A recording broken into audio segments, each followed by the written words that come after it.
Cerita dibuka di upacara penobatan agung Kaisar Tiangu.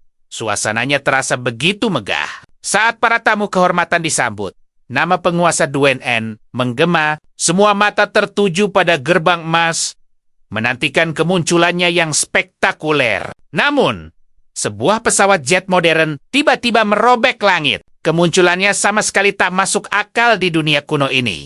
Keluar dengan penuh gaya dari pesawat itu, seorang pria hadir, memancarkan aura kekuatan yang menuntut rasa hormat. Begitu pesawat raksasa itu mendarat, tekanan udaranya hampir merobohkan semua orang di sekitarnya. Terpesona oleh kereta kekaisaran ini, para penonton terdiam dengan mulut terbuka, sepenuhnya bingung. Salah seorang gadis di kerumunan bahkan tersipu, nyaris pingsan melihat sosok yang begitu tampan. Berjalan menembus asap, dia memancarkan aura luar biasa yang membuat semua orang tampak kerdil. Seketika, kerumunan serentak membungkuk di hadapan sang penguasa. Tiba-tiba, sebuah antarmuka futuristik muncul, memberi selamat karena misi penobatan telah selesai. Memegang hadiah yang bercahaya, dia memutuskan sudah waktunya untuk mengubah aturan permainan ini. Sambil bertanya-tanya mengapa ia begitu menawan, karakter utama kita tiba-tiba berbicara langsung pada penonton. Mengutip ucapan Jenderal MacArthur di layar ponsel. Cerita pun beralih ke kilas balik untuk menjelaskan segalanya. Tertawa di ranjang rumah sakit, dia merencanakan upacara perpisahannya sendiri. Tiba-tiba, cahaya misterius yang menyilaukan muncul dan mengubah kenyataan. Berteriak ketakutan, pemuda kita terbangun di tempat asing. Sama sekali tidak mengerti apa yang sedang terjadi. Di tengah hutan, dua orang preman tampak sibuk menimbun sebuah lubang berisi seseorang. Merasakan beban tanah di wajahnya, dia menyadari bahwa situasinya benar-benar gawat. Bangkit dari galian itu, dia bertanya-tanya, apakah dirinya benar-benar berpindah dunia? Mundur ketakutan, para preman mengira jasad itu telah bangkit kembali. Menatap kedua orang itu, dia langsung bertanya apa yang sedang mereka coba lakukan. Mengira anak itu kehilangan ingatan. Salah satunya dengan dingin menyarankan untuk segera membereskan urusan ini. Preman itu langsung menyerang, mencoba menyelesaikannya dengan kekuatan kasar. Namun di detik terakhir, karakter utama kita berhasil menghindar dengan refleks yang mengagumkan. Sambil berteriak agar ia segera lenyap, musuh melepaskan ledakan energi tajam ke arahnya, menghancurkan pepohonan di sekitar. Serangan itu meleset tipis dari sasarannya, menerbangkan debu ke udara, merasakan kekuatan baru berdenyut di tubuhnya. Dia sadar masih bisa melawan mereka secara seimbang. Dari atas pohon, ia memperingatkan bahwa pembalasannya pasti datang jika mereka tidak menyingkirkannya sekarang. Sambil menyeka sudut bibirnya, tatapannya berubah menjadi sangat tajam. Sambil menyebut pemuda itu tak berguna, si preman meremehkan kemampuannya untuk melawan balik. Namun, dengan gerakan secepat kilat, karakter utama kita mencengkram leher musuhnya, membuatnya terdiam, mengangkatnya dengan satu tangan. Dia pun memutuskan untuk menguji kekuatan barunya, sambil meminta sedikit bantuan dari sistem. Matanya bersinar dengan cahaya aneh, lalu dia membanting tubuh itu ke tanah. Debu pun berterbangan akibat benturan keras, menekan wajah si penjahat ke tanah. Benturan itu begitu keras, membuat lawannya langsung tak bergerak. Terkejut akan kekuatannya sendiri, dia menyadari tangannya tidak terluka dan terasa lebih kuat dari sebelumnya. Tiba-tiba, preman yang satu lagi melancarkan serangan api dari belakang. Api langsung menyelimuti karakter utama kita, sementara si penjahat tertawa penuh kemenangan. Namun yang mengejutkan, dia menahan api itu dengan tangan kosong, seolah-olah itu bukan apa-apa. Notifikasi poin pun muncul, dan peri sistem merayakan pertahanan yang berhasil itu. Sebuah item pelindung otomatis aktif, menyelamatkannya tepat pada waktunya. Sambil gemetar ketakutan, si preman tak percaya lawannya selamat dari api sepanas itu. Muncul dari kobaran api tanpa luka sedikit pun. Dia mengumumkan bahwa sekarang adalah gilirannya untuk menyerang. Melihat monster itu mendekat ke arahnya, si preman panik dan terdiam, menyebut dirinya Duan. Protagonis kita pun bertanya, apa dia sudah lupa wajahnya? Sistem lalu menjelaskan, bertindak tak sesuai karakter akan menghasilkan banyak poin. Dengan senyum mengejek, dia berkata masih ada waktu jika musuhnya ingin mencoba menyerang lagi. Berbalik badan, preman itu mencoba kabur sambil memancingnya ke dalam sebuah jebakan yang jelas. Menyadari tipuan itu, pemuda kita melihat pohon di belakangnya langsung layu karena racun. Mengejar si pengecut, Dia tertawa melihat kenekatan lawannya yang berbalik saat bertarung. Terpojok di sebatang pohon, si penjahat sadar dia tak bisa lari lagi. Dengan tergagap ketakutan, dia bertanya apa yang sebenarnya diinginkan oleh karakter utama kita. Sambil berteriak agar dia menjauh, si pengecut melihat serangan terakhir yang tanpa ampun. Mencoba bernegosiasi, dia memperingatkan bahwa melukai anggota klan akan mendatangkan masalah besar. Mengabaikan semua peringatan itu, karakter utama kita dengan dingin menyiapkan serangan terakhirnya. Menggema di seluruh hutan, hanya teriakan kesakitan yang terdengar. Lalu diikuti oleh keheningan total. Meratapi takdir tragis pemilik tubuh ini. Ia bersumpah untuk menuntaskan jalan balas dendam sampai akhir. Adegan pun beralih ke sebuah gubuk sederhana yang terletak di lokasi terpencil. Terkepung oleh para pria berniat jahat. Saudari sang protagonis berusaha melawan gangguan mereka. Sambil menarik jubahnya, pria tua itu berkata akan turun tangan sendiri dengan paksa. Tuan muda ketiga muncul dengan angkuh dan menyuruh yang lain menyingkir darinya. Penuh amarah gadis itu berteriak agar mereka semuanya dari hadapannya. Mencengkeram wajahnya dengan kasar. Si hidung belang menegaskan akan mendapatkan keinginannya hari ini. Sambil meneriakinya bajingan, gadis itu meronta sekuat tenaga untuk bisa lepas dari cengkeramannya. Pria itu mendekatkan wajahnya, lalu memuji aroma tubuh sang gadis dengan tatapan menjijikan. Tangannya mulai merayap ke bahunya, menjanjikan kelembutan jika ia patuh. Tiba-tiba, gerbang hancur oleh tendangan keras. Seseorang berteriak menyuruh mereka berhenti. Urat di dahinya menonjol. Jagoan kita mengancam akan menghabisi siapapun yang berani menyentuhnya. Para preman itu terperanjat, tak percaya bagaimana ia bisa masih hidup setelah semua itu. Dengan senyum meremehkan, si penjahat menyebut sang jagoan terlalu sentimental. Tak mau buang waktu, ia langsung memerintahkan anak buahnya untuk menyerang. Para preman itu segera menyerbu, mencoba mengepung penyusup dari segala penjuru. Menghajar 2 orang sekaligus, jagoan kita membereskan mereka dengan satu pukulan ganda. Dengan tatapan tajam, jagoan kita menegaskan ia bukan lagi pecundang yang dulu. Para preman tak percaya seorang kultivator pemula bisa sekuat itu.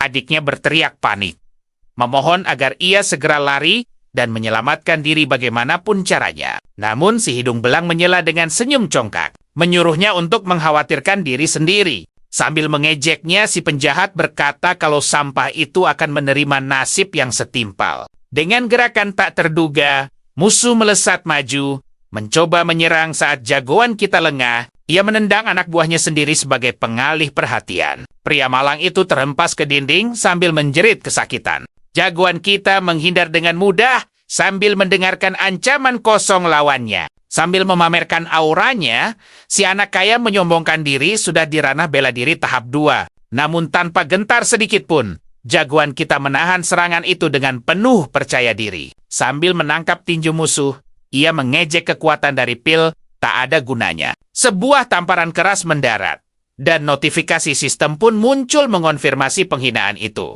Wajahnya terasa panas. Si penjahat tak percaya ia disentuh oleh orang yang ia anggap rendahan. Amarahnya meledak. Ia berteriak sambil menyiapkan serangan baru yang penuh energi berbahaya. Saat tinju mereka beradu, gelombang kejut yang dahsyat mengguncang seisi rumah. Namun kekuatan jagoan kita jauh lebih unggul, menghancurkan pertahanan musuh bagai kaca. Tuan muda ketiga pun terlempar ke belakang sambil menjerit kesakitan. Ia jatuh terhempas ke puing-puing. Debu tebal pun menyelimuti tubuh pria yang kalah itu. Ia tak bisa percaya bagaimana mungkin seorang yang hebat sepertinya kalah dari sampah. Jagoan kita berkata dingin, "Pecundang tetaplah pecundang." Murka, si hidung belang menolak menyerah dan melancarkan serangan terakhirnya. Sambil berteriak akan menghabisi semuanya, ia mengerahkan seluruh tenaga untuk tendangan penghancur gunung. Dengan tenang jagoan, kita menjelaskan bahwa jurus hebat pun punya titik lemah yang sederhana. Ia menangkap pergelangan kaki musuh di udara, lalu meremukkannya dengan cengkeraman baja. Jeritan kesakitan yang memilukan dari si penjahat menggema di seluruh halaman. Terlempar ke tanah, pria angkuh itu kini gemetar ketakutan. Jagoan kita bertanya kemana perginya semua kesombongan itu, dan apakah ia masih mau lagi? Pengecut itu langsung bersujud memohon ampun, bahkan memanggil jagoan kita kakek. Dari kehauan adiknya tak percaya melihat sosok pendekar itu adalah adik kecilnya. Penjahat itu mencoba menyuap dengan seluruh uangnya. Namun jagoan kita menghancurkan kantong uang itu, menegaskan uang tak bisa menyelesaikan segalanya. Si hidung belang berkilah, menyebut uang itu hanya ganti rugi untuk kerusakan gubuk. Ia pun mendapat tamparan lagi. Sistem bahkan memberikan poin untuk sifat tak tahu malunya. Sambil merintih kesakitan, ia bertanya-tanya kenapa ia dipukul lagi. Si penjahat berteriak kalau tindakan ini sudah keterlaluan. Dengan tatapan dingin, jagoan kita bertanya sinis. Oh, begitu. Seketika, si pengecut langsung menyangkalnya dan berkata pukulan tadi sudah pas. Memanfaatkan kenarsisan orang lain. Sistem merayakan keuntungan yang didapat dengan mudah. Protagonis kita membiarkannya pergi. Berencana menjadikannya dompet berjalan di kemudian hari. Sambil menendang sampai itu keluar, ia menyuruh si hidung belang membawa para pengikutnya yang tak berguna dan enyah dari sana. Dengan satu tendangan pamungkas di belakangnya, sang penjahat pun terlempar keluar pintu dengan sangat memalukan. Sambil berlari tanpa menoleh, si pengecut itu berjanji akan segera menghilang dari hadapan mereka. Namun setelah merasa aman dari kejauhan, ia berteriak dan bersumpah akan membalas perbuatan mereka 2 kali lipat. Fokus pada hal terpenting. Pemuda kita bertanya, apakah kakaknya baik-baik saja? Sambil menyentuh wajahnya, sang kakak bertanya penuh haru. Apa ini benar-benar adiknya? Sambil menggaruk kepala dengan canggung. Ia bingung mencari cara untuk menjelaskan perubahan drastis ini. Melihat peluang, peri sistem menawarkan sebuah alasan bagus dengan harga murah. Tanpa pikir panjang, ia langsung setuju dan membiarkan sistem merangkai cerita ajaib itu. Cerita palsu tentang jatuh dari tebing dan bertemu seorang guru misterius pun terucap. Semua terdengar masuk akal. Menangis penuh kelegaan, kakaknya bersyukur pada mendiang orang tua mereka karena adiknya akhirnya bisa berlatih kultivasi. Sambil memeluk adiknya erat, ia menumpahkan semua air mata yang tertahan selama ini. Sang adik menenangkannya, meminta maaf karena telah menjadi beban begitu lama. Sambil berjanji akan melindunginya selamanya. Protagonis kita bersumpah takkan ada yang bisa menyakitinya lagi. Menyalahkan kelemahannya. Sang kakak berharap ia lebih kuat agar bisa melindunginya dulu. Untuk mencairkan suasana, ia mengajak kakaknya pergi ke kota untuk membeli pakaian baru. Tiba di kota Zeran di malam hari, pemandangannya gemerlap dan penuh kehidupan. Saat memilih kain yang indah, ia meminta pendapat kakaknya tentang sebuah jubah elegan. Ia memuji kecantikan kakaknya, berkata pakaian apapun akan cocok untuknya. Dengan sema sang kakak mengingatkan bahwa tuan itu pendendam dan pasti akan kembali. Menenangkan kakaknya, pemuda kita menyuruhnya untuk beristirahat tanpa perlu merasa takut. Ia pun keluar dari kamar dengan pelan, membiarkan kakaknya tidur nyenyak. Menghirup udara malam, ia merasa akhirnya benar-benar hidup di dunia ini. Sebuah misi baru pun muncul. Sistem memerintahkannya untuk segera menaikkan level. Poin yang dibutuhkan ternyata sangat tinggi untuk tahap selanjutnya. Sadar waktunya sempit, ia melihat sepasang mata merah menyala di kegelapan hutan. Menerjang maju dengan buas. Sekawanan serigala iblis langsung menyerang. Pukulan telak mendarat di kepala serigala pertama dengan brutal. Melawan beberapa sekaligus, ia gunakan kesempatan ini untuk menguji batas kekuatannya. Satu persatu serigala berhasil ditumbangkan. Tubuh mereka mulai bergelimpangan di tanah. Sayangnya, poin dari para serigala ini terlalu kecil. Dengan begini, akan butuh waktu lama. Tiba-tiba, muncul dari bayangan seekor tikus lapis baja tingkat 2 yang membuat situasi makin rumit. Sambil mengaum dan memamerkan cakarnya, monster ini jauh lebih berbahaya dari serigala tadi. Teringat akan peti hadiah, ia meminta sistem membukanya sekarang juga. Di tengah pertarungan, sambil menarik pedang barunya, protagonis kita mengaktifkan teknik pedang tangguh. Siap untuk menghabisinya. Mengagumi pedang gratis dari sistem, ia menikmati hadiah tak terduga ini. Tak lama, 2 kelabang raksasa muncul, ujian sesungguhnya pun dimulai. Dalam sekejap mata, monster itu terbelah 2. Sebuah gerakan yang sempurna, bahkan ujung pedangnya tak ternoda. Ia tertawa puas dengan senjata barunya. Tapi, Waktu terus berjalan dan jam misi terus berdetak. Saat mencari target lain di hutan, semua makhluk seolah menghilang secara misterius. Ia menduga auranya yang terlalu kuat mungkin telah menakuti semua mangsanya. Tiba-tiba, ia menemukan seekor banteng liar yang sudah tak berdaya dan tercabik-cabik. Melihat luka yang masih baru di bangkai itu, ia sadar pelakunya masih di sekitar sini, mengikuti jejak kehancuran. Ia memutuskan untuk menyelidikinya dengan waspada. Di depan sana, ia melihat sesosok wanita sedang berjongkok. Pemandangan yang sangat aneh. Gadis itu tampak melahap daging monster, seperti hewan buas yang kelaparan. Sadar ada yang tidak beres dengannya, protagonis kita mencoba pergi diam-diam. Sialnya, ia tak sengaja menginjak ranting kering, memecah keheningan hutan. Di saat yang paling tidak tepat, wajahnya yang berlumuran cairan merah menoleh, menatap tajam ke arah sang penyusup yang berusaha menyembunyikan rasa takutnya. Berteriak seperti binatang buas, ia menerjang dengan aura membunuh yang pekat. Sistem menjelaskan situasi darurat ini. Ternyata, dia adalah mayat necromancer yang telah menyatu dengan monster dengan kelincahan luar biasa. Makhluk itu melompat tanpa memberinya jeda untuk bernapas. Ia menangkis serangan yang mampu menghancurkan batu besar di belakangnya. Pemuda kita merasakan kuatnya dampak serangan itu, mengakui kebrutalan gadis itu.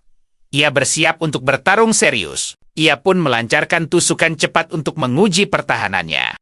Di luar dugaan, gadis itu menggigit pedangnya, menghentikan serangan dengan cara yang gila. Sambil melepaskan pedangnya yang tersangkut, ia menarik belati tersembunyi dan langsung menusuk dada monster itu. Cairan merah muncrat dari serangan terakhir itu. Mengira pertarungan usai, ia berkata, ternyata tidak terlalu sulit juga. Namun anehnya, tidak ada notifikasi kemenangan dari sistem. Tiba-tiba matanya terbuka, dan luka fatal itu sembuh dalam sekejap. Makhluk itu bangkit seolah tak terluka. Serangannya kini jauh lebih cepat dan ganas. Melihat kekuatannya meningkat, pemuda kita sadar ia berevolusi setiap kali beregenerasi. Ia menahan cakar itu dengan pedangnya. Percikan api muncul saat ia terdorong ke belakang. Teringat cara mengalahkan zombie, ia harus menghancurkan kepalanya. Makhluk itu mengaum, melancarkan serangan terakhirnya. Menebas ke bawah, pemuda kita melancarkan serangan balasan tanpa ragu sedikit pun.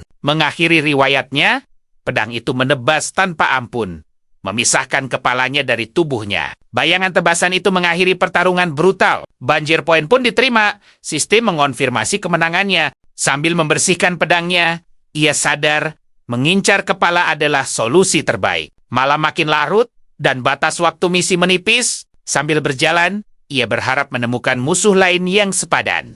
Mendengar suara aneh dan jeritan, ia menghunus pedang, siap untuk aksi selanjutnya. Melihat pakaian wanita tergantung, ia curiga ini jebakan. Saat mengintip, ia melihat pria mengganggu seorang gadis. Menyelinap dari belakang tanpa suara, protagonis kita bersiap mengejutkan penjahat itu. Ia menuduh pria itu memakai racun licik. Berhasil menarik perhatiannya. Pria itu menoleh kaget, tak percaya aksinya kepergok, sambil mencengkram leher si gadis. Penjahat itu mengeluh diperlakukan buruk oleh Gil. Berteriak ingin mewarisi segalanya, ia mengungkap jati dirinya sebagai anak angkat yang ambisius. Melihat dari atas, pahlawan kita menyayangkan banyaknya sampah masyarakat. Pria gila itu menuntut kepatuhan mutlak dari si gadis. Sambil mengancam dengan pedang, ia memaksa gadis itu untuk menyatakan cinta. Ia menuntut jawaban. Tak sadar ada bahaya. Menatap sang pahlawan, si gadis bilang mencintai pria di belakangnya. Bingung dengan jawaban itu, si preman perlahan menoleh tanpa mengerti apapun. Pedang sang protagonis langsung menembus dada bajingan itu, memberikan keadilan. Poin combo pahlawan pun masuk, sistem memberi bonus. Dengan pipi merona, gadis itu berterima kasih dan bernapas lega. Mengabaikan ucapan terima kasihnya, ia langsung pergi seolah tak terjadi apa-apa. Gadis itu memanggilnya, bertanya apa ia akan meninggalkannya dalam kondisi begini. Ia menjawab ketus tak mengurus urusan pribadi. Gadis itu menjelaskan ia salah paham dan butuh bantuan melepas ikatan tak terlihat. Memotong talinya sekali tebas, ia bilang tugasnya selesai dan pergi. Sambil menutupi tubuhnya, ia berkata masalahnya lebih dalam dari itu. Ia mengaku diracuni bubuk aneh dan meminta bantuan. Katanya, Ini kesempatan untuk membuktikan kalau ia pahlawan sejati. Ia berbalik tak peduli. Sampai mendengar kata kunci bayaran, ia kembali secepat kilat, berkata kebaikannya terpanggil. Gadis itu lalu mengejutkannya dengan meminta sebuah ciuman. Menerima tantangan itu, pemuda kita langsung maju untuk menciumnya tanpa pikir panjang. Mendorongnya, wajah gadis itu memerah karena malu dan marah. Ia berteriak belum selesai bicara. Membela harga dirinya, mengeluhkan tindakannya yang terlalu cepat. Ia mencoba menjelaskan ritualnya dengan benar. Tiba-tiba, sang peri menyela, mengingatkan waktu misi tersisa 10 menit lagi. Ia mendesak si gadis, berkata tak ada waktu untuk drama romantis sekarang. Gadis itu menjelaskan, ia butuh transfer energi dari mulut ke mulut untuk sembuh. Paham dengan logika aneh itu, ia sadar harus melakukan CPR magis. Ia pun mengarang cerita soal jurus terlarang. Mendengar hal itu, mata si gadis terbelalak, terkesan dengan kekuatan mistis yang disebutkannya. Namun, karena masih curiga, ia menuntut bukti keampuhan jurus itu sekarang juga. Sambil memancing egonya, gadis itu mengejek apakah ia tak mampu. Tersinggung, protagonis kita tak terima diremehkan. Ia mengungkit telah menyelamatkan nyawanya. Memulai drama soal rasa tidak tahu berterima kasih. Sadar akan kesalahannya, gadis itu merasa sangat bersalah telah meragukannya. Ia meminta maaf dan pasrah sepenuhnya. Melihat air matanya, sistem memberitahu bahwa ia telah membuat si gadis menangis karena bersalah. Menyuruhnya berhenti menangis, ia memutuskan segera melakukannya. 5 menit kemudian, perawatan itu dilakukan di tengah hutan. Merasakan tubuhnya jadi ringan, ia terkejut karena racunnya telah hilang sepenuhnya. Dengan sekantong emas yang berat, hutang beserta bunganya lunas sudah. Saat pamit pergi, gadis itu berteriak menanyakan namanya. Mengungkapkan dirinya adalah Duan Nen. Ia menghilang ke dalam hutan. Teringat nama Duan. Ia heran bagaimana klan kecil bisa memiliki orang sekuat itu. Gadis itu coba memanggilnya. Tapi sosok misterius itu telah lenyap tanpa jejak. Bertekad menemukan penyelamatnya, gadis itu bersumpah takkan menyerah. Teringat teknik penyembuhannya. Ia berharap bisa merasakannya lagi. Kembali ke kota, aroma makanan yang baru matang langsung membangkitkan laparnya. Memesan 10 keranjang bakpao, si penjual mengira ia hanya bercanda. Sambil melempar uang ke meja, pahlawan kita menyuruhnya cepat siapkan pesanan. Mengeluh pada sistem, ia bilang bukan mesin yang terus diberi misi. Berjalan di keramaian, ia tak peduli tatapan penasaran orang. Menaruh sarapan di pintu kamar adiknya. Ia berjanji akan pergi belanja nanti. Berendam di air panas, akhirnya tiba saatnya untuk istirahat yang dinantikan. Sambil bersantai, ia merasa hidupnya perlahan membaik. Tapi sebuah catatan ditemukan. Adiknya ternyata pergi menemui teman di kota. Memutuskan tidur seharian, ia menutupi tubuhnya dengan selimut, mengabaikan dunia. Namun, peri sistem membangunkannya dengan sebuah tendangan, menyuruhnya segera bekerja. Misi baru menyatakan, hukuman jika gagal adalah kakinya akan cedera parah. Sambil berdebat dengan si peri, ia menyebut sistem itu kapitalis kejam. Setibanya di arena ujian, kerumunan penonton sudah memadati tempat itu. Dari atas, seseorang terlempar keras dari arena. Kerumunan berteriak kaget dan memberi jalan.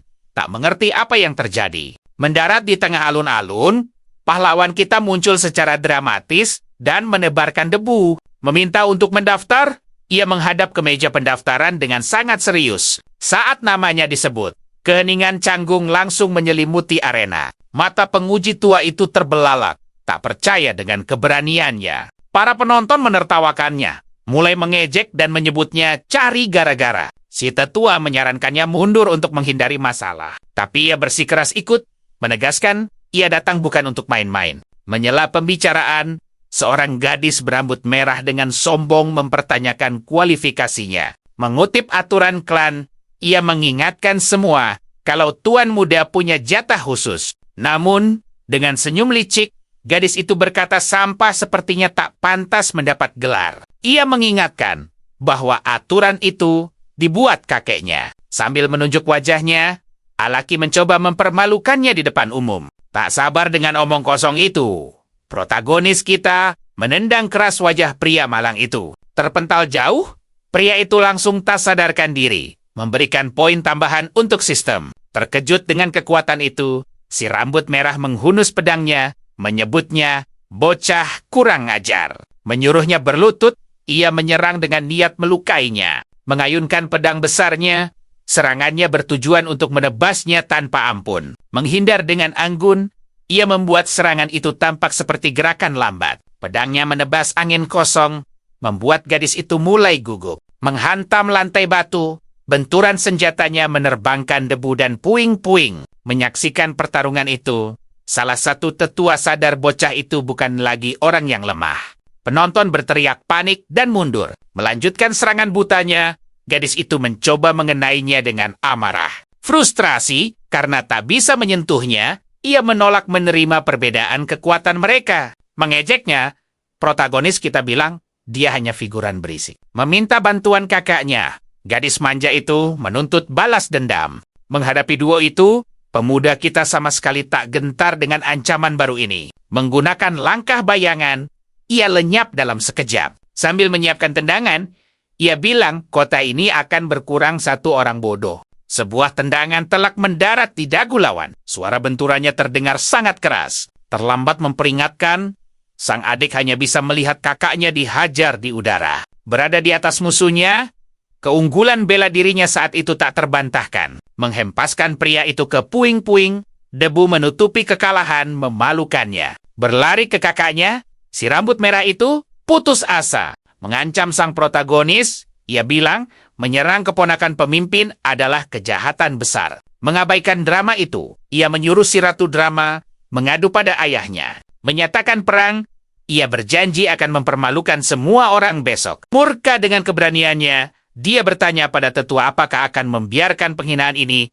model. Sambil mencatat nama di daftar, sang tetua memastikan semua aturan telah diikuti dengan benar. Menghela napas panjang, ia tahu esok hari akan sangat merepotkan. Sambil berjalan di keramaian, pahlawan kita memikirkan perkembangannya. Namun sistem mengingatkan, kesuksesan besar butuh lawan sepadan untuk menguji kekuatan. Curiga dengan logika itu, ia bertanya apa sang peri sengaja menarik masalah. Tiba-tiba, keributan di depan menghentikan obrolan mereka.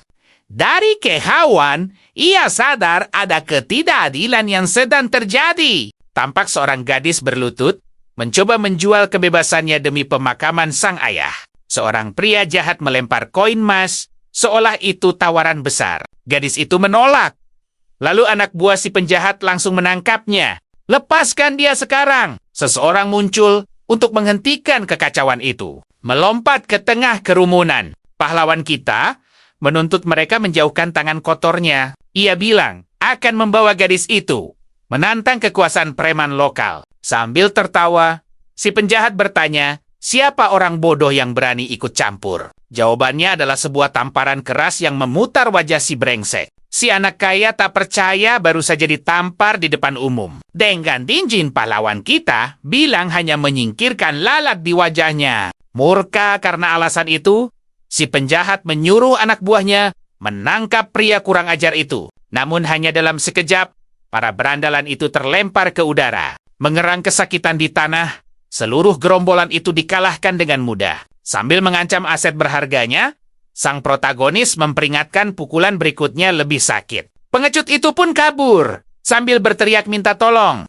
Setelah masalah selesai, ia memberikan uang yang dibutuhkan gadis itu untuk pemakaman. Gadis itu menolak, mengatakan jumlahnya jauh lebih banyak dari yang ia perlukan. Ia memaksa gadis itu mengambilnya untuk memulai hidup baru. Kebaikan hatinya membuat sang gadis menemukan harapan lagi. Berjanji akan berterima kasih selamanya, ia akan kembali setelah urusan pemakaman selesai. Menyatakan kesetiaannya, sang gadis mengumumkan mulai hari ini, ia milik sang penolong. Misi berhasil, sistem mendaftarkan sekutu baru di database-nya. Kemudian di penginapan, sang peri mengeluh jadi pelayan tak ada di kontrak.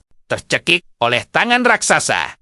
Si kecil berusaha keras untuk melepaskan diri. Tersedak kue, pahlawan kita batuk tak terkendali dan hampir mengenai peri itu. Setelah batuk hebat, ia akhirnya bisa bernapas dan melepaskan si peri malang. Di atas meja, sebuah kantong sutra misterius bersinar sebagai hadiah atas perbuatannya. Sistem menjelaskan, menghukum kejahatan dan membela kebaikan akan menghasilkan hadiah langka. Masih kesal karena insiden tadi, sang peri bilang tak mau membantunya lagi. Menertawakan amukannya, ia balas berkata sudah tak minat bicara juga. Melihat kantong harapan itu, rasa penasaran sang peri mengalahkan gengsinya. Ia menjelaskan, sistem akan mencoba mewujudkan permintaan apapun. Tanpa pikir panjang, ia memutuskan harus cepat kuat agar tidak berakhir celaka. Ia meminta langsung lompat ke tingkat 9 alam persilatan. Ambisinya sangat besar. Sambil tertawa terbahak-bahak, sang peri bilang mimpinya terlalu tinggi untuk saldonya saat ini. Sambil mengeluarkan kalkulator, ia menunjukkan poin yang dibutuhkan sangatlah besar. Menghitung kurs yang tak masuk akal, ia sadar butuh waktu selamanya. Menawarkan alternatif lain, ia memberinya sebuah buku teknik tingkat maksimal. Sambil mengeluh, ia bilang, lebih suka kekuatan instan. Tapi saat membuka buku itu, kualitas tekniknya mengejutkan, bahkan dirinya yang skeptis. Ia memutuskan menjual teknik itu, lalu membuat beberapa penyesuaian agar tidak mencolok. Di depan gil pedagang, bangunan megah itu menunjukkan perputaran uang yang besar. Mendekati konter, ia meminta penilaian profesional untuk barangnya. Ia lalu diundang duduk, suasananya pun menjadi lebih pribadi dan mewah. Sambil menyerahkan buku panduan itu, sang penilai tua mengambilnya dengan sedikit meremehkan. Mengira itu buku biasa.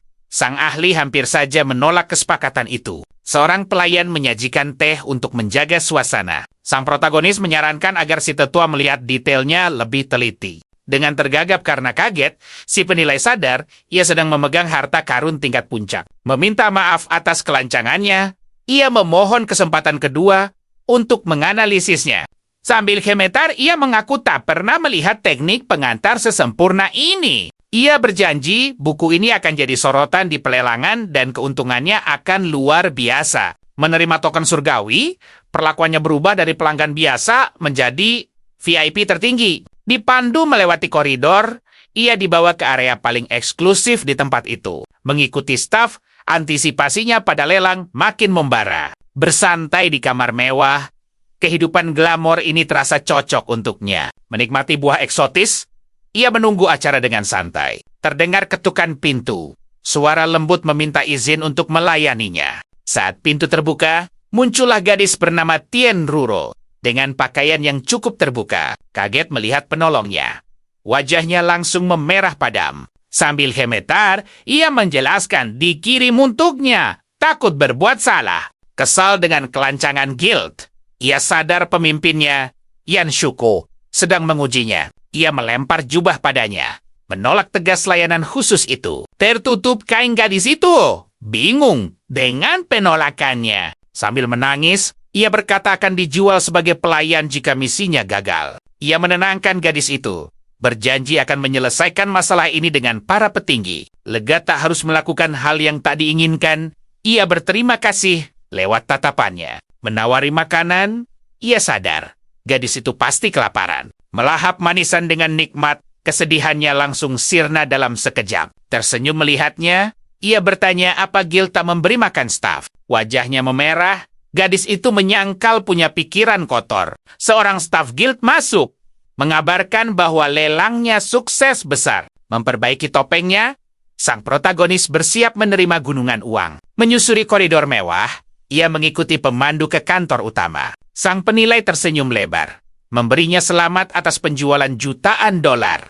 Terkejut melihat jumlahnya, ia heran orang bodoh mana yang membayarnya. Yan Cuku yang cantik muncul sendiri membawa nampan. Penampilannya memukau. Mengomentari pembelinya.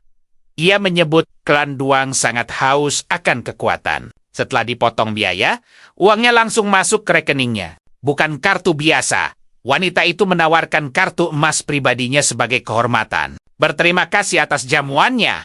Ia memutuskan pergi sebelum situasi menjadi rumit. Setelah ia pergi, misteri identitasnya tetap aman. Sang bos melarang keras penilai menyelidiki klien itu. Sambil mengelus dagu, lelaki tua itu sadar pemuda ini adalah orang yang tak tersentuh. Mencium kartu dari bos, pelayan itu tersipu mencium aroma parfum wanita lain. Di pintu keluar, seorang pria mencurigakan menghalangi jalan mereka dan bertanya. Manajer gendut itu mengejek pakaian sederhana sang protagonis. Menanyai si gadis. Suasana pun mulai menegang. Menilai penampilannya, ia berkata pengemis tak seharusnya berada di tempat ini. Mengancam akan menghukum gadis itu. Si gendut merasa punya kuasa penuh atas staf. Ia menarik paksa lengannya. Berkata nasib gadis itu akan dijual. Tepat waktu, pemuda kita menahan pergelangan tangannya. Memelintir lengan si gendut, ia mengingatkan bahwa manusia bukan barang dagangan. Satu tendangan di perut membuat manajer malang itu langsung terlempar jauh. Sambil terkapar, si gendut berteriak memanggil penjaga untuk menangkap penyusup itu. Dari jauh, sang penilai melihat keributan di halaman guild. Bergegas melerai, ia mengenali manajer pembuat onar itu. Mengumpat dalam hati, penilai itu sadar si bodoh baru saja menyinggung klien VIP. Menunjuk pahlawan kita, si gendut memerintahkan penjaga untuk menyerang tanpa ampun. "Hentikan!" teriak Tuan Xia, memecah keributan. Memanggilnya paman, manajer itu mencoba berpura-pura menjadi korban. Menyuruh keponakannya berlutut. Lelaki tua itu tak mau mendengar alasan apapun. Sambil menunjuk protagonis, si bodoh itu terus menuduhnya melakukan penyerangan. Sebuah tamparan keras mendarat di wajahnya. Sang paman menuntutnya untuk diam. Menunduk dalam-dalam, sang penilai meminta maaf atas nama guild. Sadar situasinya gawat, manajer itu akhirnya diam ketakutan. Menyatukan tangannya, lelaki tua itu menunggu keputusan dari sang tamu terhormat. Memeluk kaki pamannya, si gendut memohon ampun sambil menyebut nama ibunya. Menendang kerabatnya, Tuan Xia tak sudi punya keponakan sebodoh itu. Protagonis berkata korbanlah yang harus memutuskan hukumannya. Menatap gadis itu, ia memberinya kekuatan untuk memutuskan keadilan. Menunjuk dirinya, gadis itu tak percaya bisa melawan bosnya. Ia hanya berkata tak mau melihat pria itu lagi.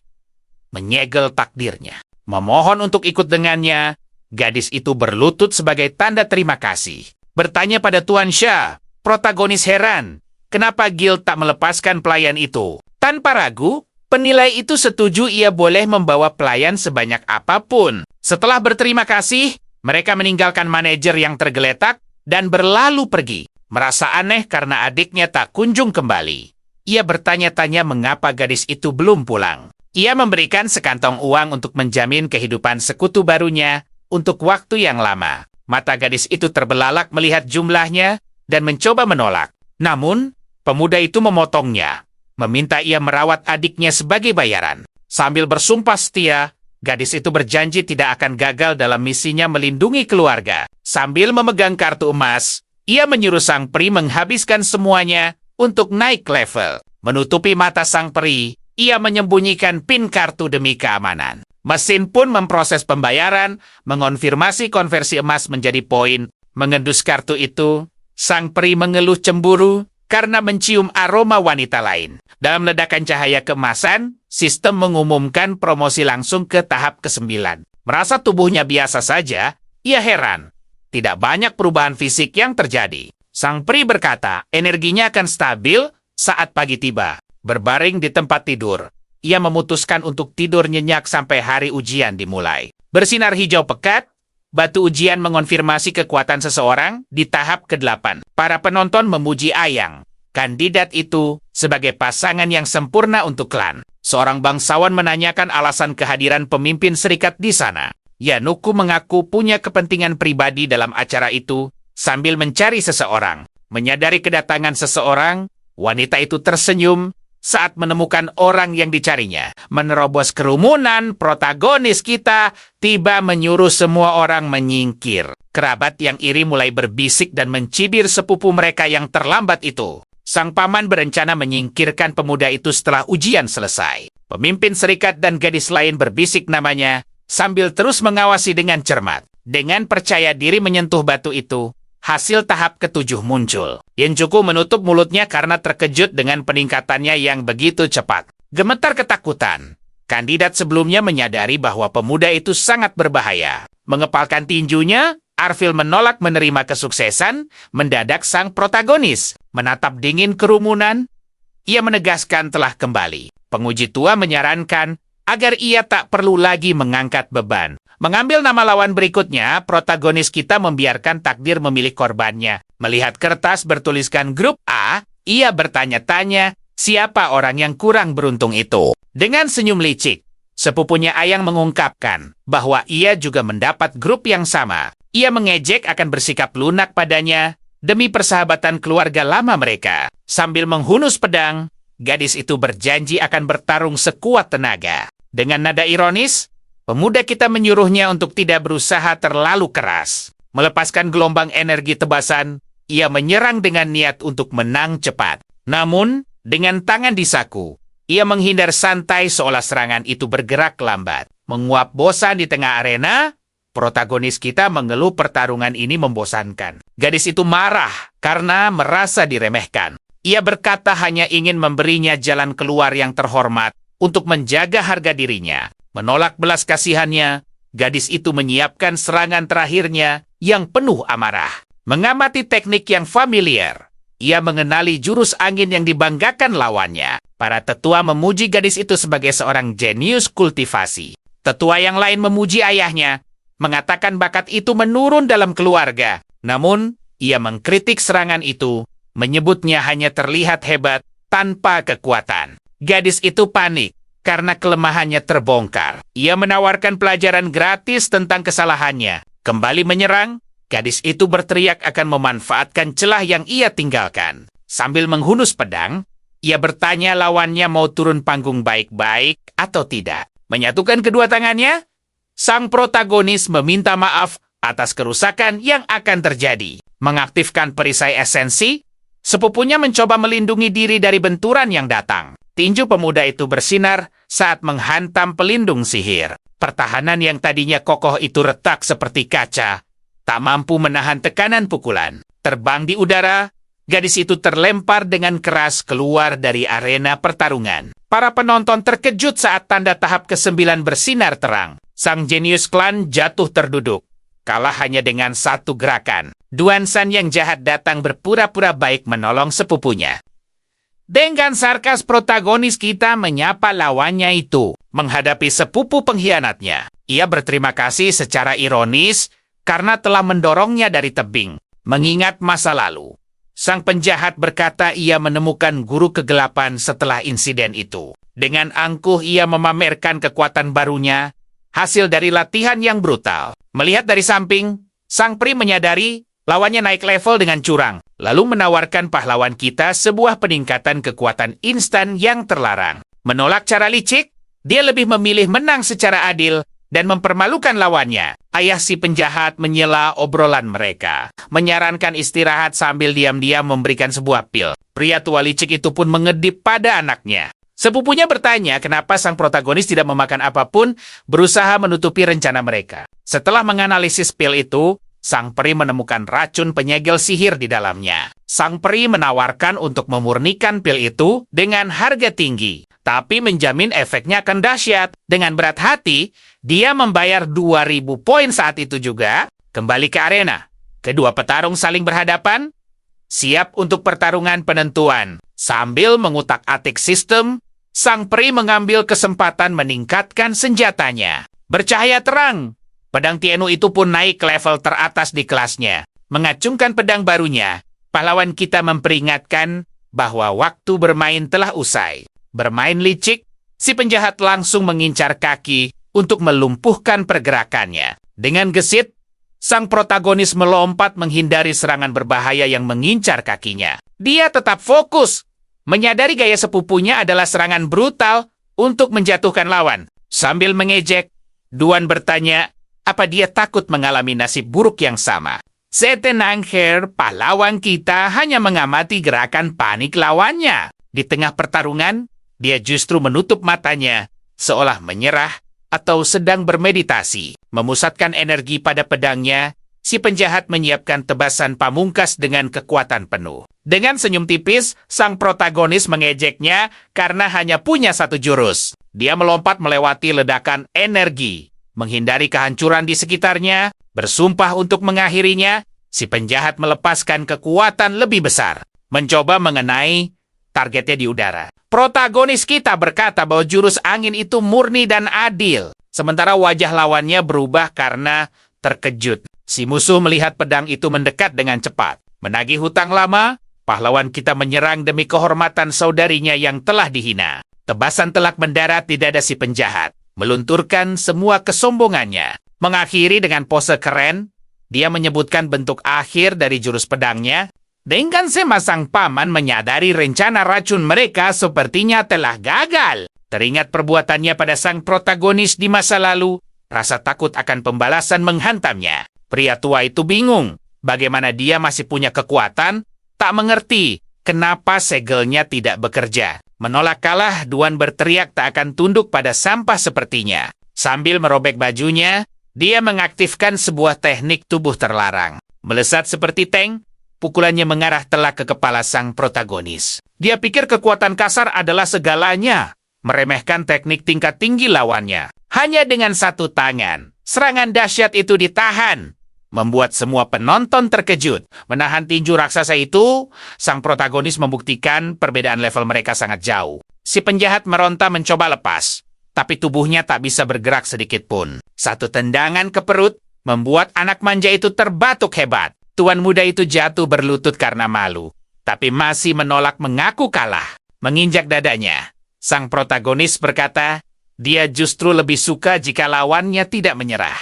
Tertawa jahat, dia menyiapkan pukulan terakhir. Ayah si penjahat yang panik langsung berlari ke arena untuk mencegah tragedi itu. Pemimpin klan itu berteriak murka, bertanya apa pemuda itu cari gara-gara karena berani menentangnya. Menunjuk wajahnya, protagonis kita tidak mundur dan balas menatapnya dengan tajam. Para kerabat menyarankannya untuk menyerah, mencoba menghindari skenario terburuk. Menginjak punggung sepupunya, dia menegaskan tak akan menerima perintah dari orang munafik. Pemimpin klan itu melihat adegan memalukan ini dan langsung kehilangan kesabarannya, mengancam akan menyingkirkannya. Pria tua itu memperingatkan bahwa hidup pemuda itu tidak akan tenang. Merasakan bahaya yang mendekat, Nona Yen terkejut melihat situasi yang semakin memanas. Mengaktifkan aura yang menekan, serangan licik itu mulai menyerap energi dari sekitarnya. Mengabaikan aturan, sang pemimpin melancarkan serangan tingkat 6 secara licik. Tinju energi raksasa melesat maju, siap untuk menghantam pemuda itu. Tiba-tiba, Nona Yen dan Cukshu menghalangi jalan, berteriak agar mereka segera berhenti. Pria tua itu membela diri, berkata dia harus membersihkan klan dan menghukum pembangkang. Dengan Dinjin, sang pemimpin cantik bertanya hukum mana yang dilanggar. Membela kemenangan yang adil itu, dia mengingatkan semua orang melihat hasil pertarungan yang jujur. Tetap saja, dia memerintahkan penangkapan. Pemimpin itu mengabaikan logika dan menyuruh pengawalnya maju, menyatakan perang pada siapapun yang menyentuh pemuda itu. Sang pemimpin menggunakan wewenang serikat pedagang, mengancam akan memutus hubungan bisnis. Dia tanpa ampun menyudutkan keluarga Duan. Pria tua itu mencoba memakai statusnya yang terbuang sebagai alibi. Tapi gadis itu dengan cerdas membalas, jika dia sudah dikeluarkan, maka aturan klan tak berlaku lagi. Namun ia mengakui, jika pria itu berhasil memulihkan kekuatannya, maka dialah pewaris yang sah dan tak terbantahkan. Menyaksikan drama itu, pemuda kita melihat sang pemimpin berkeringat dingin. Menyadari dirinya telah terpojok, dengan senyum palsu, pria tua itu meminta maaf dan berdalih itu hanya luapan emosi sesaat. Ia menawarkan pil mencurigakan, mencoba berdamai dengan hadiah, sambil mengedip ke pemuda itu. Yonchuku menyarankan untuk menerima tawaran demi mengakhiri masalah. Khawatir dengan niat jahatnya, protagonis kita ragu untuk mengambil benda itu dari tangan musuhnya. Sang pemimpin memperingatkan bahwa penolakan akan menjadi keputusan akhir, menandakan permainan politik yang berbahaya. Dengan enggan ia menerima hadiah itu, memutuskan untuk bermain sandiwara demi bertahan. Mengingat utangnya pada gadis itu, ia setuju menahan harga dirinya untuk saat ini. Namun, sang ketua guild mengambil alih pil itu, menjamin keamanan dan kemurniannya. Sambil menyimpan racun terselubung itu, ia memperingatkan hanya akan mengembalikannya saat pemuda itu siap memakainya. Mengomentari gencatan senjata palsu itu, Yanchuku menganalisis sikap dingin pemuda itu. Sementara itu, pemimpin tua yang marah pasti sedang mendidih karena penghinaan yang dideritanya. Beralih adegan, keduanya kini berbicara berdua di kantor mewah milik guild. Menanyakan tentang misterinya, sang pemimpin cantik menuntut jawaban jujur. Sambil menatap gelas anggur, suasana di antara mereka menjadi tegang dan menggoda. Mengungkapkan identitasnya, ia mengaku bahwa dirinya lah klien misterius yang selama ini ia cari. naik ke atas meja dengan provokatif. Ia berkata kalau hal itu sudah sangat jelas baginya. Ia menuntut untuk tahu siapa guru di baliknya. Rasa penasarannya menjadi berbahaya. Peri sistem panik, berpikir penyamaran mereka telah terbongkar. Membayangkan dirinya akan dibedah, si kecil gemetar ketakutan oleh niat ilmiah wanita itu. Menjaga rahasianya, protagonis kita dengan tegas menyatakan tak bisa mengatakan apapun tentang gurunya. Menerima penolakannya, ia memutuskan untuk menagih bayaran informasi dengan cara lain. Menuntut pelajaran napas buatan. Ia mendekat dengan niat yang jelas. Dengan gugu pemuda itu sadar telah jatuh ke dalam perangkapnya sendiri. Langsung menyerang, sang pemimpin guild mengambil inisiatif untuk menciumnya tanpa menunggu lagi. Menginterupsi momen intim itu, seorang pelayan menerobos masuk sambil memanggil tuannya. Terkejut oleh pemandangan panas itu, sang gadis tak tahu harus menyembunyikan wajahnya di mana karena malu. Membawa kabar buruk, ia mengumumkan adiknya diculik ke menara hiburan, yang cukup memperingatkan bahayanya. Menyarankan untuk berhati-hati terhadap keluarga Lu yang kuat. Tanpa menunggu peringatan selesai, pemuda kita bergegas keluar dan menghilang ke dalam malam. Dengan sorot mata penuh amarah, ia bersumpah akan membuat perhitungan besar untuk menyelamatkan adiknya. Di sebuah lokasi yang suram, beberapa gadis terperangkap di dalam kurungan. Terbangun dengan pusing, adiknya Yur tak mengerti di mana ia berada dan merasakan kepalanya sakit. Mengerang kesakitan, teman di sebelahnya juga sadar dari mimpi buruk ini. Memperdagangkan para gadis seperti barang, para preman di luar menertawakan penderitaan mereka. Demi uang, salah satu anak buahnya bertingkah seperti anjing di depan tuan kaya. Menyadari tempat itu, sang adik merasakan teror menjalari tulang punggungnya. Sambil meminta maaf pada temannya, Xiaomo menyalahkan diri sendiri karena telah melibatkannya dalam kekacauan ini.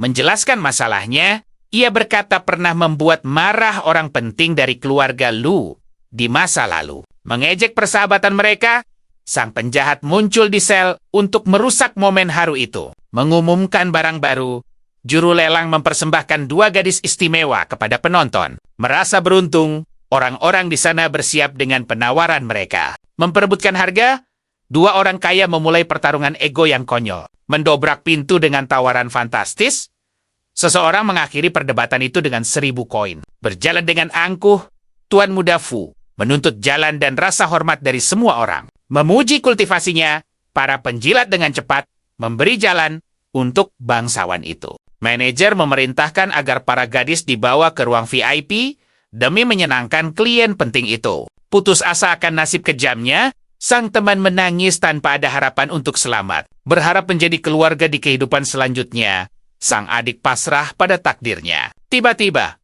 dinding meledak. Protagonis kita datang menghancurkan segalanya untuk menyelamatkan mereka. Sambil bertanya apa mereka terluka, ia menatap dengan cemas melalui jeruji yang bengkok. Menghancurkan sel dengan 1 pukulan, ia membebaskan mereka dari kurungan. Sambil memeluk penyelamatnya, Xiaomo mengenali teman lamanya dengan lega. Bertepuk tangan dengan sinis, penjahat utama akhirnya muncul. Menganggap semua ini lucu, ia memerintahkan untuk melumpuhkan penyusup itu. Menyuruh para penjaga menyerang tanpa ampun. Sambil menyombongkan keamanannya, si penjahat mengklaim tak ada yang berani membuat onar dengan adanya 4 ahli di sana. Gadis itu cemas, menyarankannya kabur karena musuh terlalu kuat. Tapi sang protagonis menjawab dingin, jumlah tak berarti jika keluarganya diganggu. Sambil tertawa mengejek, si preman menyebutnya pecundang yang hanya besar mulut, penuh percaya diri. Anak buah itu maju melayangkan pukulan lurus ke arahnya. Namun, secepat kilat, pukulan itu ditangkap dengan mudah. Melihat gerakan mustahil itu, para penjaga lain tertegun sejenak. Dari atas, sang bos berteriak memerintahkan mereka untuk segera menghabisi penyusup itu. Sambil memelintir lengan musuh, sang protagonis menerima tantangan untuk bertarung. Terdengar suara retakan mengerikan, membuat si preman menjerit kesakitan. 3 orang sisanya maju bersamaan dengan pengecut. Memimpin serangan, si pria besar berpikir kekuatan fisik bisa menyelesaikan segalanya. Tapi pahlawan kita melompat melepaskan teknik telapak es. Energi dingin itu langsung menembus organ dalam musuhnya. Terperangkap kabut dingin, para penyerang itu berhenti. Membeku seketika. Menunjuk sang bos, Ia memperingatkan kini gilirannya untuk membayar. Sambil mengeluh, si bos menghunus pedangnya yang berkilauan. Dalam sekejap mata, kekacauan terjadi dan jeritan ketakutan memenuhi aula. Gemetar ketakutan. Si penjahat tak percaya para penjaga elitnya tumbang begitu cepat. Dengan langkah bayangan, protagonis kita muncul di belakangnya. Si pengecut itu menawarkan para gadis demi menyelamatkan dirinya. Kakinya dicengkeram. Sang protagonis menghentikan upaya kaburnya yang memalukan. Memohon ampun, ia menawarkan seluruh menara ini sebagai sogokan. Berhenti sejenak, pahlawan kita bertanya, apa dia serius? Dengan senyum sinis, ia menjawab tidak suka mengambil hak milik orang lain. Menentukan takdir, akhirnya ia akan mengubur gedung ini bersama pemiliknya. Berpaling pada para gadis, ia menyuruh mereka segera pergi demi keselamatan. Ia memberi mereka sekantong emas untuk memulai hidup baru. Sebelum pergi, ia meminjam sebilah pedang untuk menyelesaikan urusannya. Sambil memasang waktu, ia mengumumkan dalam 10 menit tempat ini akan jadi abu. Di pengkhinapan, ketua guild memperingatkannya karena mencari masalah dengan 2 keluarga kuat. Ia tak peduli dan fokus pada makanan lezat di meja. Tanpa henti, sang peri menuntutnya untuk membuka peti hadiah sekarang juga. Sistem memberinya keahlian medis legendaris dan sebuah pelacak GPS. Meminta pengembalian dana, permintaannya ditolak mentah-mentah oleh sang peri. Mengeluh, ia sadar telah menjadi budak sistem selamanya. Tapi sambil menghapus air mata palsunya, sang peri merayakan poin yang didapat. Tiba-tiba seorang pelayan masuk dan berteriak bahwa nyawa ketua guild di ujung tanduk. Yanuku mengenali gejalanya sebagai malaria hitam parasit yang berbahaya. Dulu, mereka tak pernah menemukan obat langka itu tepat waktu. Memecah kesedihan, sang protagonis mengaku gurunya pernah mengajarinya cara menyembuhkannya. Putus asa, ia menjanjikan imbalan apapun jika ayahnya selamat. Dalam hati, MC bersorak karena pria tua itu kini ayahnya. Kedua, karena warisannya tiba di kamar orang sakit itu. Suasananya terasa berat dan mencekam. Mengigau karena demam, ayahnya bergantian antara panas menyengat dan dingin yang menusuk. Mengaktifkan mata langitnya, ia memindai tubuh pasien untuk mencari sumber masalahnya. Penyebabnya terdeteksi. Seekor parasit menjijikkan bersarang di pusat energinya. Menganalisis kerusakannya, ia melihat kultivasi pria tua itu turun drastis akibat makhluk itu. Setelah bertanya pada Perry, keahlian medis barunya bisa mengatasi wabah ini. Ia pun mengaktifkan mode dewa obat. Auranya berubah. Berpakaian seperti perawat, sang Perry memberinya dukungan moral saat ia bersiap. Memegang jarum emas, ia berkonsentrasi untuk operasi spiritual. Ia juga meminta bahan resep untuk menstabilkan kondisinya. Tiba-tiba, seorang dokter terkenal datang, bertingkah seolah tahu segalanya. Sambil memuji diri sendiri, Dr. Lee menjamin hanya dialah penyelamatnya. Mengonfirmasi diagnosisnya, ia bertindak sombong karena mengenali penyakit yang sudah jelas. Membela protagonis kita, sang nona muda bilang pengobatan sudah dimulai. Asisten dokter itu mengejeknya sebagai sampah dari klan Duang. Terganggu dengan hinaan itu, Yanuku menuntut rasa hormat di rumahnya sendiri. Dengan tatapan superior, dokter tua itu mengklaim bocah ingusan tak tahu apa-apa soal medis. Mengabaikan peringatan, dokter tua itu menggunakan teknik penyegelannya. Ia menusukkan jarum hijau, mencoba memaksa parasit itu keluar. Namun, serangan itu membuatnya murka.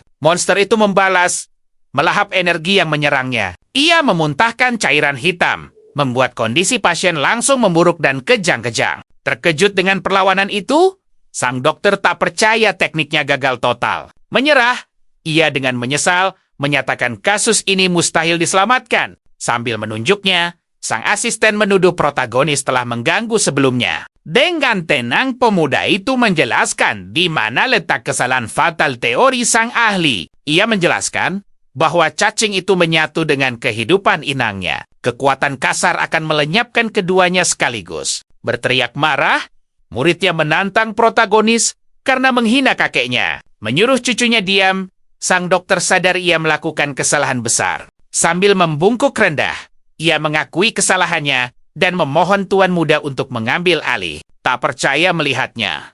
Sang asisten menyaksikan idolanya merendahkan diri di depan sampah klan. Sambil menghela napas, protagonis kita berkata, ia akan memakai cara yang lebih kasar. Meminjam jarum perak, ia bersiap menunjukkan keahliannya. Dengan mata dewanya aktif, ia menemukan target secara akurat menembus kulit. Melihat menembus tubuh, parasit gelap itu mencoba bersembunyi dari cahaya yang menyilaukan. Merasakan bahaya, makhluk itu meronta hebat di dalam tubuh sang kakek. Namun, jarum perak biasa tak bisa menembus pertahanan supernaturalnya. Menawarkan alat yang sempurna, sang nona menyerahkan sebuah kotak khusus yang bersinar terang. Mengenali legenda itu, Dr. Le tahu itu adalah jarum perak jiwa es yang langka. Menerima hadiah itu, protagonis kita yakin ini cukup. Membakar parasitnya dengan energi yang murni, makhluk itu mulai melemah dan mundur. Sambil tersenyum percaya diri, ia memperingatkan monster itu tidak bisa kabur lagi. Menusukkan 7 jarum ke titik vital, segel musuh kini lengkap dan kokoh. Menyuruh mereka mengangkat pasien, fase akhir ekstraksi segera dimulai. Sambil menahannya, para gadis menopang sang kakek saat keajaiban terjadi di depan mata mereka. Menarik energi keluar, seberkas cahaya emas mengeluarkan makhluk jahat itu lewat mulutnya. Memuntahkan cairan hitam, sang kakek akhirnya mengeluarkan penyerbu itu ke lantai. Menggeliat di tanah, ular iblis itu mencoba bergerak sia-sia. Menginjak kepalanya, ia tanpa ampun menyebut makhluk itu wabah terkutuk. Lalu ia menghancurkan makhluk itu. Masalah selesai dengan sedikit kekerasan. Dengan penuh syukur, Tuan Muda Duan berterima kasih telah menyelamatkan saudaranya dari nasib buruk. Menjanjikan bantuan selamanya. Yan yang cantik berkata seluruh guild kini berutang padanya. Memuji bakat hebatnya, dokter tua itu mengakui matanya terbuka hari ini. Menampar cucunya yang cemburu, ia menuntut penghormatan pada sang ahli sejati. Menangis sambil memegangi kepala, anak itu dimarahi di depan semua orang karena dianggap bodoh. Tiba-tiba muncul untuk menagih, peri sistem menyodorkan tagihan besar sambil tersenyum. Menghitung biaya untuk mata langitnya, saldo protagonis turun drastis ke angka merah. Bersikeras untuk membayar, pemimpin guild ingin segera membalas kebaikannya. Menawarkan perjodohan, dokter tua itu mencoba menjadi mak comblang. Mendorong gadis muda itu ke arah protagonis, ia bilang dia akan jadi bayaran yang setimpal. Menutupi wajahnya yang memerah, gadis itu mengira pamannya bercanda. Tapi diam-diam ia menyukai ide itu. Suasana romantis tercipta. Dengan cahaya merah jambu di sekitar mereka dalam khayalannya. Dengan malu-malu, ia menerima lamaran itu. Menunjuk ke kotak jarum, pemuda kita menjelaskan kalau ia hanya ingin meminjamnya. Terkejut dengan penolakan itu, gadis itu sadar ia salah paham dan malu setengah mati. Tertawa terbahak-bahak melihat situasi itu, sang paman merasa kenaifan dan kecanggungan itu lucu. Mengejek rasa malu itu, sang peri bersenang-senang di atas kesalahan memalukan ini. Segera mengalihkan pembicaraan, ia minta pergi ke apotek guild untuk mengambil beberapa obat. Berjalan di jalanan yang ramai, keduanya menarik perhatian karena penampilan mereka. Memikirkan utang poinnya, ia harus punya rencana untuk mendapat untung dan membayar sistem. Setibanya di sana, fasad bangunan yang megah menunjukkan kekuatan finansial keluarga Yan. Mengagumi dekorasi dalamnya, tempat ini layak menjadi milik guild dagang terbesar di kota. Memperkenalkan sang manajer, Nona Yan memanggil kakak Hong yang terkenal dan kompeten. Menoleh ke pelanggan, seorang wanita cantik dewasa dengan lekuk tubuh menawan mencuri perhatian. Terkejut oleh penampilannya, ia merasakan ada yang aneh dan eksotis pada wanita itu. Melihat telinga peri, ia pikir sistemnya error lagi dan membuatnya berhalusinasi. Menggosok matanya kuat-kuat, gambaran itu berkedip dan perlahan menghilang. Kembali normal.